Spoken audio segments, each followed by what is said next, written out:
Բարև ձեզ, մեր շատ սիրելի լրատվամիջոցների ներկայացուցիչներ, կարճ ներածական խոսքով մի քանի կարևոր թեմաների մասին խոսեմ, հետո սիրով կպատասխանեմ ձեր հարցերին։ Մեր երկրում հատկապես վերջին 1-2 շաբաթվա ընթացքում տեղի ունեցող այս իրադարձությունների ֆոնին ուզում եմ մի քանի կարևոր հիշեցումներ անել, որովհետև հատկապես այս վերջին անցնող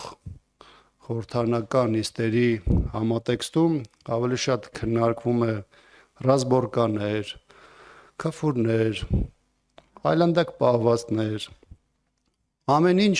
բացի նրանից, ինչ որ այս պահին սպառնում է Հայաստանին կամ այն ամենը, ինչը կախված է այսօր Հայաստանի Հանրապետության գլխին։ Երեք կարևոր ուղղություն, առաջինը բանակցային գործընթաց։ Ուր ենք հասել բանակցային գործընթացում։ Ով է առասարակ քննարկում կամ հիշում, թե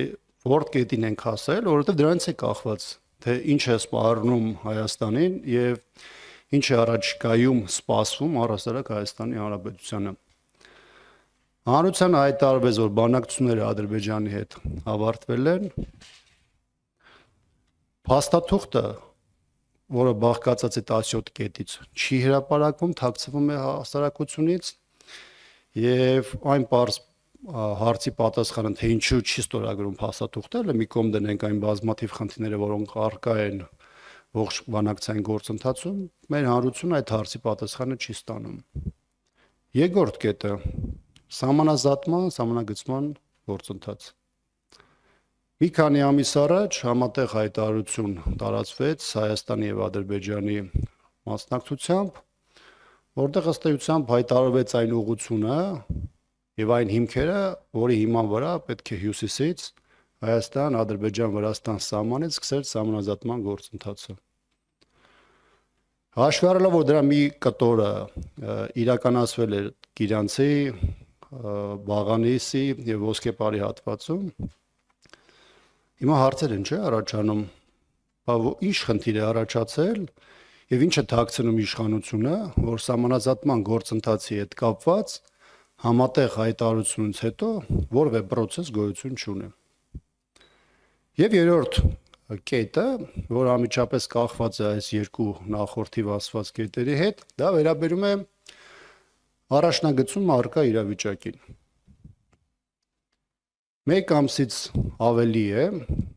դուք հաճախ նաև լուսաբանում եք այդ թեման, որ սահմանագծի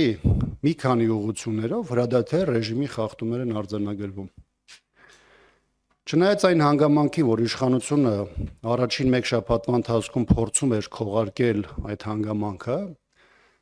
հետագայում ըստ սահմանամերձ հատվածներում ապրող մեր հայրենակիցների ճնշումներ էր գործադրվում թիմ ուժային կառույցների մակարդակով ինֆորմացիա դուրս տալու տեսանկյունից, բայց այնուամենայնիվ իրավիճակը մի այնպիսի կետի հասավ, որի պայմաններում այլևս տեղեկատվություն չսփռելը պարզապես անհնար էր։ Ինչու է իշխանությունը փորձում քողարկել կամ շրջանցել հրադադար ռեժիմի խախտումները, սա կարծում եմ առաջին հերթին պայմանավորված է այսպես կոչված կեղծ այդ խաղաղության փուչիկի փչմամբ, որը հատկապես 26 թվականի նախընտրական տրամաբանության շրջանակներում բնականաբար ձեռնտու չէ, որ այս պահին պայթի, եւ դա վնասում է այն միֆականացված ողջ տեսլականը, որը իշխանությունը անընդհատ ներկայացնում եւ տապալում է։ Դրա տապալումները տարբեր փուլերում արտահայտվել են Հայաստանի Հանրապետության տարբեր հատվածների օկուպացիայով 21-23 թվականի ընթացքում, 23 թվականին Արցախի ամբողջական օկուպացիայով եւ այլն։ Այսինքն այս դեպքում էլ դեռ պարզ չէ, թե սրա հետևանքները ինչպես կարտահայտվեն Հայաստանում եւ ինչպես դրանք կարտահայտվեն Հայաստանի Հանրապետության քաղաքացիների վրա։ Հարցի պատասխանը, թե ինչու է միջև այս պահը հրադադար ռեժիմի խախտումներ արձանագրվում, ինչու է թիրախավորվում Հայաստանի Հանրապետության քաղաքացին եւ ինչու իշխանությունը այս իրավիճակում որպես համարժեք քայլ դիտարկում է պարզապես լռելը չարձագանքելը եւ պարզապես քողարկել իրավիճակը, դա արդեն ինքնին խոսում է այս իշխանության մոտեցումների եւ այս 7 տարի ընթացքում իրականացած այն քաղաքականության հետ, որի վնասներն ու ձախողումները անմիջապես արտահայտվել են մեր քաղաքացիների մաշկի վրա։